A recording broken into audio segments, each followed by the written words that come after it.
Hello and welcome back to Paul's Previews. Today we'll be looking at the Russell Hobbs Colour Control 2400 watt iron. If you enjoy this video, then hit the like or subscribe button or ring the notification bell. Let's take a closer look at this iron.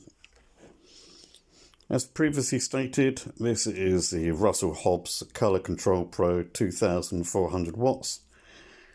It has a vertical steam function, tank capacity of 380 millilitres, a continuous steam rating of 45 grams, a steam shot rating of 135 grams, and a non-stick ceramic plate.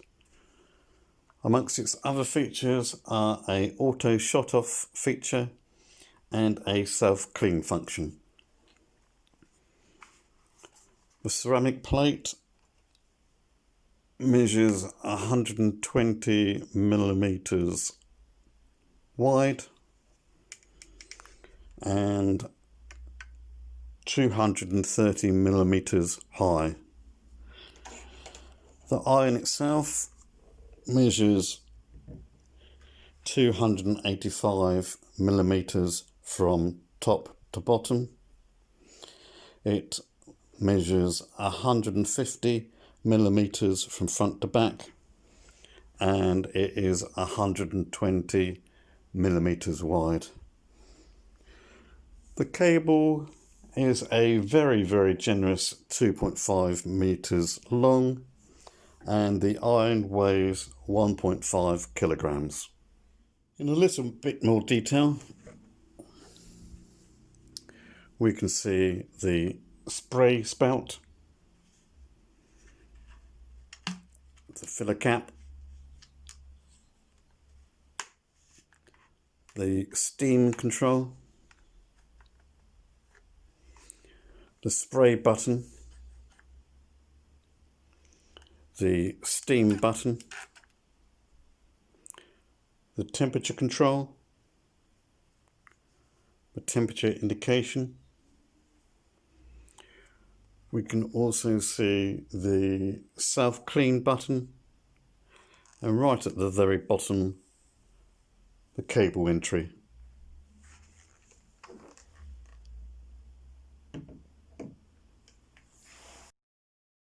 And now the temperature control.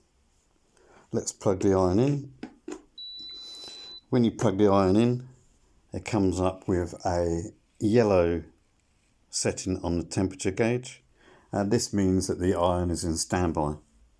To change temperature, press the temperature button, and you can see that the display has now gone flashing blue. Flashing means that the iron is trying to get up to temperature. Blue is the equivalent of the 1 dot, which is a cool setting for nylon, acrylics and polyester. Press the button again, and the display goes purple, though you can't see it purple on the camera. This is a 2 dot setting, which is a warm temperature suitable for warm and polyester mixtures. You can see it's gone steady purple there, which means it's got up to temperature. The next temperature is the green one, which is a 3 dot setting, suitable for, it's a hot setting, which is suitable for cottons and linen, and it stopped flashing, which means it's got up to temperature. And the next setting is a red setting, which is a maximum setting, which is suitable for denim. As you can see, it's just got up to temperature now. It's gone steady, it stopped flashing.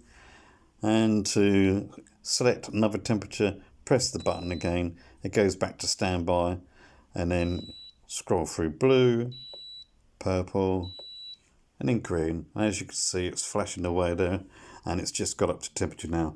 To be fair, I have had this iron on for a while, so it's got up to temperature, so this is not a true reflection of how fast it gets up to temperature.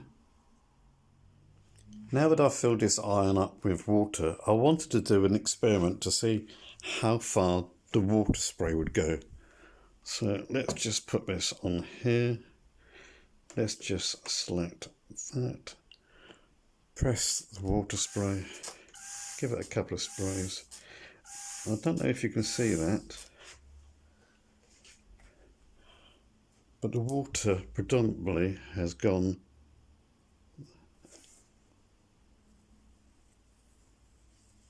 in that type of shape. So what sort of distance is that? That is approximately, that's almost 300 millimeters. Now let's have a look at the steam shot setting. I've selected the green temperature. It's a steady indication, which means it's got up to temperature, and I'm going to press this button here. So this is the standard setting for ironing. Wow, that's quite impressive. I have to admit, I wasn't expecting so much force the first time I tried it, and it scared the living daylights out of me. Now I've moved this slider over here. Again, I'm going to press this button, and this is the vertical steaming. As you can see, it makes a bigger cloud of steam. And now to the self-clean function. To use the self-clean function, you have to fill the water up to its maximum. You have to select non-steam and set the temperature up to the maximum, which is the red. So you turn it upside down, you hold this button here, and then shake the water out. And you continue shaking the water out until the tank is empty. And the force of the steam cleans out all the dirt. You can see the water dripping out of it now. And that should be cleaning the sole plate of any problems.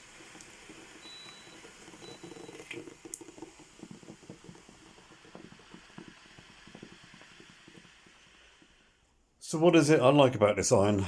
I like the contoured sole plate. It enables you to get in between buttons very easily. I like the fact that the sole plate has got a gap all the way around it, so you can get underneath the buttons okay. I also like the filler cap. The filler cap has a reassuring click when it closed. It also has a large filling spout, larger than I've seen before, and unlike most irons that I've had, this cap locks in when you're trying to fill it. What else do I like about it? I like the fact that it's got a 2.5 meter long cable.